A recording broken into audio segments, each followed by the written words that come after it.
नमस्कार विद्यार्थी मित्रांनो, लक्ष सरकारी नोकरी या एज्युकेशनल चॅनलवर पुन्हा एकदा स्वागत. मित्रांनो, आज आपण काही महत्त्वाचे चालू घडामोडींचे प्रश्न या ठिकाणी कव्हर करून घेणार आहोत. आपण कोणत्याही परीक्षेची तयारी करत असाल बघा, तर त्या प्रत्येक परीक्षेसाठी हे प्रश्न उपयुक्त असणार आहेत. काही महत्त्वाची माहिती देखील आपल्याला या ठिकाणी सांगण्यात येईल. बघा, ते आपल्याला वहीमध्ये नोट डाऊन करायचे आहे. प्रश्न सर्व महत्त्वाचे असणार आहेत. व्हिडिओ शेवटपर्यंत नक्की पाहायचा आहे. आजचा आपला भाग असणार आहे 471वा. या भागामध्ये आपण 22 फेब्रुवारी 2026 या दिवसातील काही महत्त्वाचे चालू घडामोडींचे प्रश्न या ठिकाणी कव्हर करून घेणार आहोत. पहिला प्रश्न आहे, भारताचे पहिले डेटा सेंटर हे अंतराळात केव्हा सुरू होणार आहे? प्रश्न अतिशय महत्त्वाचा आहे. तर भारताचे पहिले डेटा सेंटर अंतराळामध्ये पर्याय 2026च्या अखेरीस लक्षात ठेवायचं आहे. 2026च्या अखेरीस बघा, भारताचे पहिले डेटा सेंटर हे अंतराळात सुरू होणार आहे. आता पहिला प्रश्न कव्हर केला. शेवटचा कालच्या व्हिडिओचा शेवटचा 9वा प्रश्न होता, ज्याचं उत्तर आपल्याला कमेंटमध्ये सांगायचं होतं. तो प्रश्न या ठिकाणी कव्हर करून घेऊया. प्रश्न असा होता, विंदा करंदीकर जीवन गौरव पुरस्कार 2025 हा कोणास जाहीर झाला आहे? तर तो बघा श्रीनिवास कुलकर्णी, नाव लक्षात ठेवायचं आहे. श्रीनिवास कुलकर्णी यांना बघा विंदा करंदीकर जीवन गौरव पुरस्कार 2025 हा जाहीर झालेला आहे. येऊया पहिल्या प्रश्नाकडे. तर भारताचे पहिले डेटा सेंटर हे अंतराळामध्ये 2026च्या अखेरीस सुरू होणार आहे, लक्षात ठेवायचं आहे. भारताचे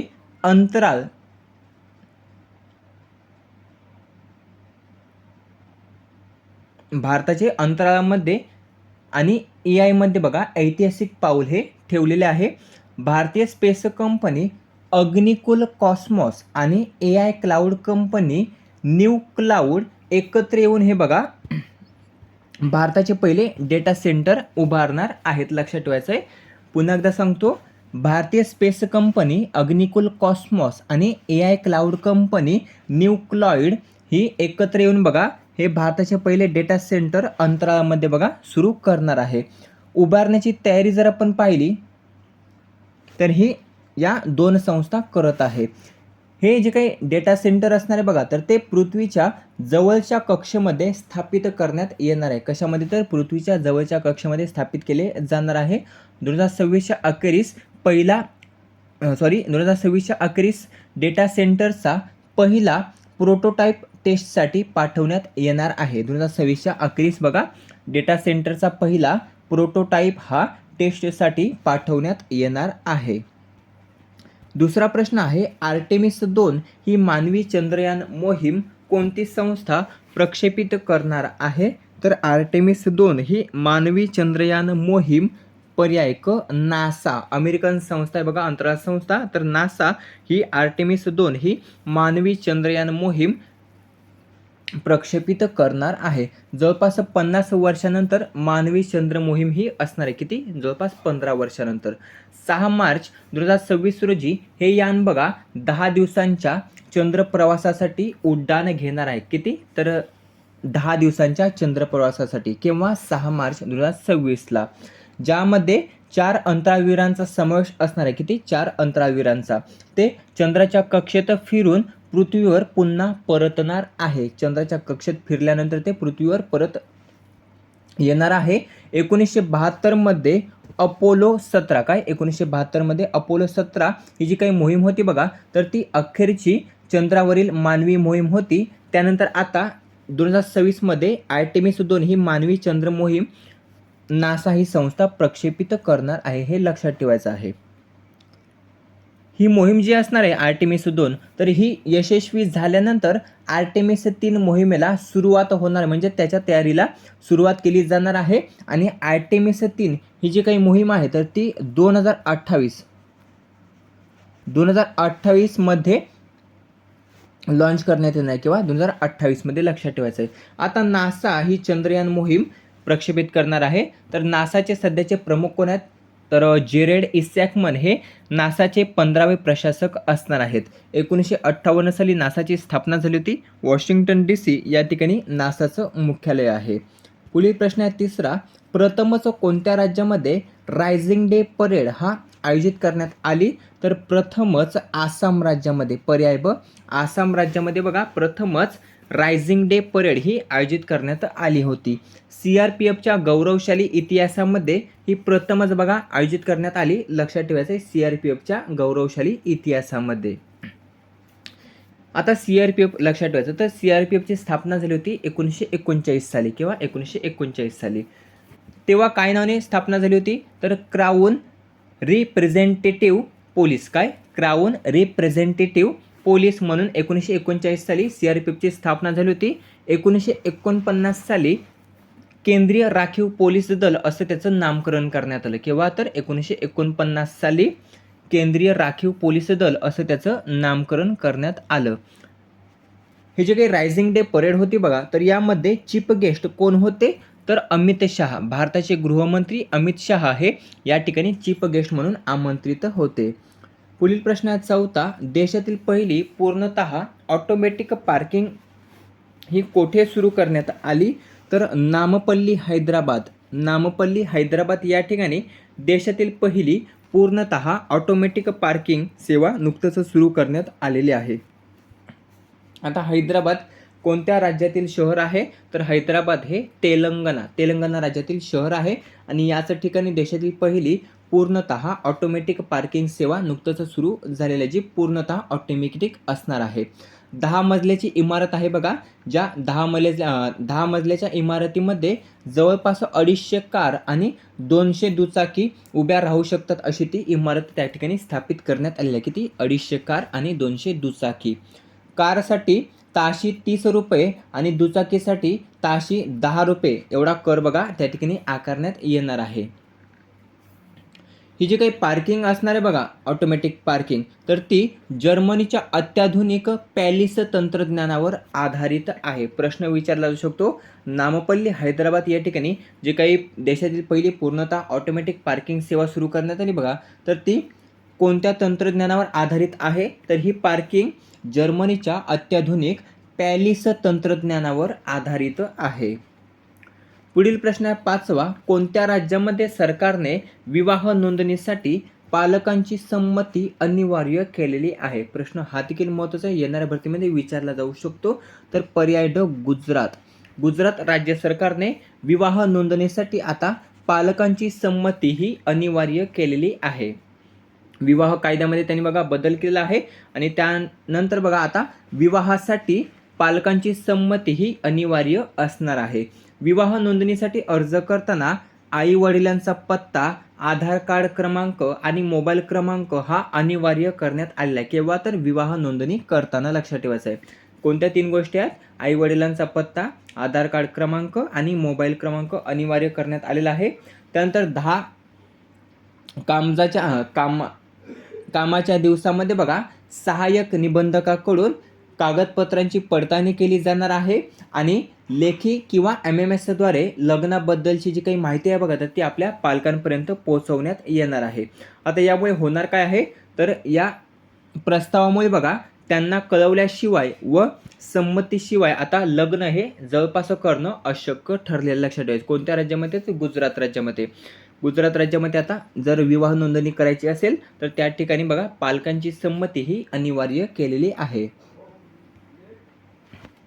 6वा प्रश्न आहे जागतिक विचार दिवस हा कोणत्या दिवशी साजरा करण्यात आला तर जागतिक विचार दिवस हा पर्याय ड 22 फेब्रुवारीला किंवा 22 फेब्रुवारीला जागतिक विचार दिवस साजरा करण्यात आला. जर आपण इंग्लिशमध्ये पाहिलं तर वर्ल्ड थिंकिंग डे किंवा वर्ल्ड थिंकिंग डे हा 22 फेब्रुवारीला नुकताच साजरा करण्यात आला. आता याची सुरुवात केव्हा झाली होती तर 1926 पासून या जागतिक विचार दिवसाची सुरुवात झाली होती. यावर्षी जर आपण पाहिलं तर ते 100वे वर्ष असणार आहे. किंवा 100वे. जवळपास याला 100 वर्ष पूर्ण झालेले आहेत. सुरुवातीला जेव्हा हा विचार दिवस होता बघा तर त्याचं नाव काय होतं तर विचार दिन. 1926 मध्ये बघा विचार दिन म्हणून साजरा करण्यात येत होता. त्यानंतर 1999 मध्ये या विचार दिवसाचं नामकरण काय करण्यात आलं तर जागतिक विचार दिन असं करण्यात आलं. त्यामध्ये रूपांतरित करण्यात आलं. 2026 ची जर थीम आपण पाहिली तर थीम आहे आपली मैत्री. लक्षात ठेवायचं आहे आपली मैत्री ही 2026 ची थीम आहे. यावर्षी त्याला 100 वर्ष पूर्ण होत आहेत. जागतिक एकता, नेतृत्व आणि बंधुत्वाला प्रोत्साहन देण्यासाठी world association of girl guides and girl स्काउट्सद्वारे ही बघा थीम जाहीर करण्यात आलेली आहे. कशासाठी? तर जागतिक एकता, नेतृत्व आणि बंधुत्वाला प्रोत्साहन देण्यासाठी. पुढील प्रश्न आहे 7वा. एकनाथ शिंदेंनी त्यांच्याकडे असलेल्या जे काही 3 महत्त्वाची खाती होती बघा, तर त्या 3 खात्यांची जबाबदारी आता कोणावर सोपवण्यात आलेली आहे? तर पर्याय ड वरीलपैकी सर्व. ज्यामध्ये उदय सामंत, दादा भुसे आणि शंभूराज देसाई या तिघांवर बघा एकनाथ शिंदे यांच्याकडे असलेली जी काही 3 खाती होती बघा, तर ती 3 खात्याची जबाबदारी आता सोपवण्यात आलेली आहे. आता हे जे काही 3 नाव आहेत बघा, तर त्या तिघांकडे कोणकोणते खाते असणार आहे आता? तर नगर विकास विभागाचं जे काही खातं आहे बघा, तर ते आता उदय सामंत सांभाळणार आहेत. त्यानंतर गृहनिर्माण खातं असणार आहे बघा, तर ते शंभूराज देसाई सांभाळणार आहेत. आणि सार्वजनिक बांधकाम विभाग जे खातं आहे बघा, तर ते आता दादा भुसे सांभाळणार आहेत. जे काही एकनाथ शिंदे यांच्याकडे 3 महत्त्वाची खाती होती, तर ती आता ही जी काही 3 नाव आहेत बघा, तर ती आता सांभाळणार आहेत. 8वा प्रश्न आहे 2026 मध्ये अमरावती विद्यापीठाकडून कोणास डी.लिट पदवी ही प्रदान करण्यात आली? तर 2026 मध्ये अमरावती विद्यापीठाकडून पर्याय ड डॉक्टर कमलताई गवई. डॉक्टर कमलताई गवई यांना बघा 2026 मध्ये अमरावती विद्यापीठाकडून डी.लिट पदवी ही प्रदान करण्यात आलेली आहे. अमरावती विद्यापीठ जे आहे बघा, तर त्याचं नाव काय आहे? तर संत गाडगेबाबा अमरावती विद्यापीठ. नाव लक्षात ठेवायचं आहे, संत गाडगेबाबा अमरावती विद्यापीठ. या विद्यापीठातून बघा राज्यशास्त्र विषयामध्ये संशोधनात्मक डी.लिट पदवी ही डॉक्टर कमलताई गवई यांना प्राप्त झालेली आहे.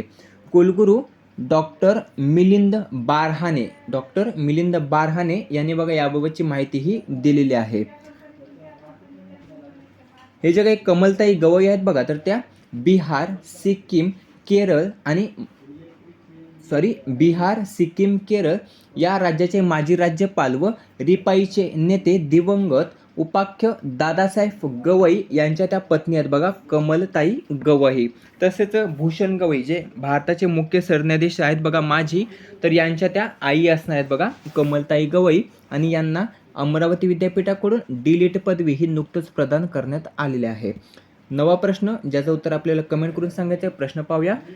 68वी महाराष्ट्र केसरी कुस्ती स्पर्धा 2026 कोठे आयोजित करण्यात आली? याचं उत्तर आपल्याला कमेंट करून सांगायचं आहे. आता घेऊया पटकन रिव्हिजन.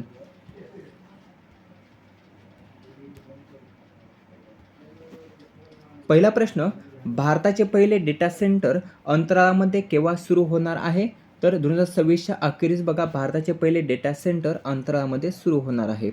दुसरा प्रश्न आहे आर्टेमिस 2 ही मानवी चंद्रयान मोहीम कोणती संस्था प्रक्षेपित करणार आहे? तर नासा ही संस्था आर्टेमिस 2 ही मानवी चंद्रयान मोहीम प्रक्षेपित करणार आहे. पुढील प्रश्न आहे प्रथमच कोणत्या राज्यामध्ये रायझिंग डे परेड आयोजित करण्यात आली? तर आसाम राज्यामध्ये प्रथमच रायझिंग डे परेड आयोजित करण्यात आली. पुढील प्रश्न आहे देशातील पहिली पूर्णतः ऑटोमॅटिक पार्किंग कोठे सुरू करण्यात आली? नामपल्ली हैदराबाद या ठिकाणी देशातील पहिली पूर्णतः ऑटोमॅटिक पार्किंग सेवा सुरू करण्यात आलेली आहे. त्यानंतर कोणत्या राज्यामध्ये सरकारने विवाह नोंदणीसाठी पालकांची संमती ही अनिवार्य केलेली आहे? तर गुजरात राज्य सरकारने विवाह नोंदणीसाठी पालकांची संमती ही आता अनिवार्य केलेली आहे.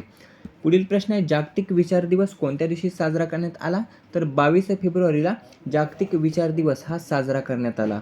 7वा प्रश्न आहे एकनाथ शिंदे यांच्याकडे जी काही खाती होती बघा 3, तर त्या 3 खात्यांची जबाबदारी आता कोणाकडे सोपवण्यात आली? तर वरीलपैकी सर्व उदय सामंत, दादा भुसे, शंभूराज देसाई यांच्याकडे ती खाती आता सोपवण्यात आलेली आहेत. 2026 मध्ये अमरावती विद्यापीठाकडून कोणास डी.लिट पदवी ही प्रदान करण्यात आली? तर भूषण गवई यांच्या आई बघा डॉक्टर कमलताई गवई यांना अमरावती विद्यापीठाकडून डी.लिट पदवी ही नुकतंच प्रदान करण्यात आलेली आहे. 9वा प्रश्न आहे शेवटचा प्रश्न आहे, उत्तर आपल्याला कमेंट करून सांगायचं आहे. प्रश्न असा आहे 68वी महाराष्ट्र केसरी कुस्ती स्पर्धा 2026 कोठे आयोजित करण्यात आली? ज्याचं उत्तर आपल्याला कमेंट करून सांगायचं आहे. व्हिडिओ कसा वाटला कमेंट करून नक्की सांगा. व्हिडिओ आवडल्यास मित्रांसोबत जास्तीत जास्त शेअर करायचा आहे. जेवढे काही 2 भाग राहिले आहेत ते देखील आपण आजच कव्हर करणार आहोत.